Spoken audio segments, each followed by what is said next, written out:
Hi, I'm Mike Hogue, Lily House Permaculture. So, everyone loves the idea of a garden, but when it comes time to get our hands dirty, things can be a lot different. In fact, most people who start a garden, by the time they get into the middle of the season, all they've got is a bunch of weeds, an unkept garden, and all they end up harvesting is a bunch of guilt and frustration.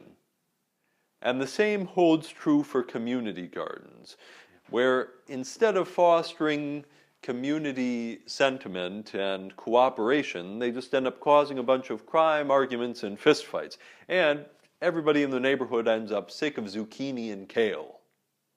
So the truth is, forest gardening can be the easiest form of gardening that you can do, and one of the best forms of gardening for beginners. But poorly designed forest gardens can actually perform worse than regular gardens and have all of these same problems.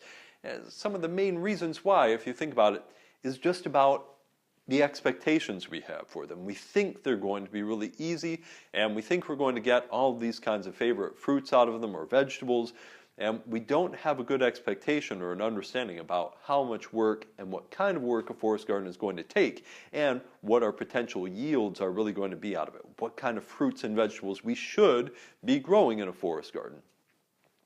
And another problem is that they tend to look kind of wild.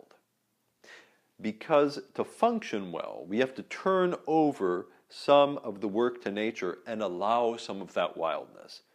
Now, there's actually no reason why you can't have a functioning forest garden that looks just like conventional landscaping, but then it's going to take the same amount of work as conventional landscaping. It's not really a forest garden in that case.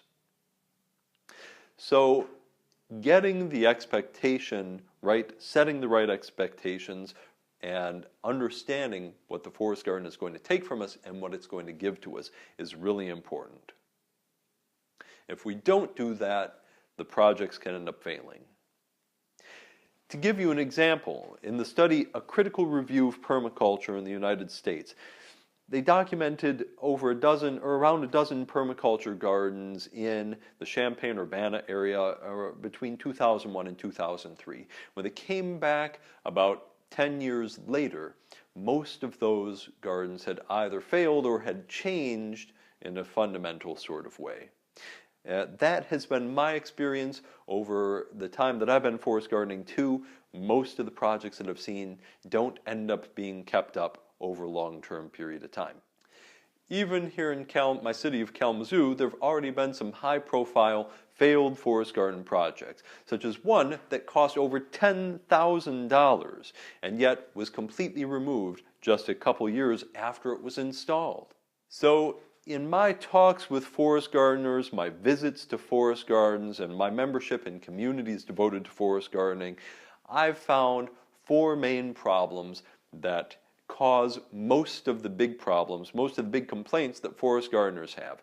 And this might be the most important unit in this introductory class, is trying to figure out how we can avoid these sorts of problems so that we stick with our forest gardening, we get something out of it, and we continue our projects and create something that's going to be viable over the long term. So really look into these sets of quotes that are mostly quotes from real forest gardeners, complaints that they have about their projects, and then look into these four main types of problems that are the cause of most of these issues. Really try to understand these before we continue to move on, as this is going to be the key to your success.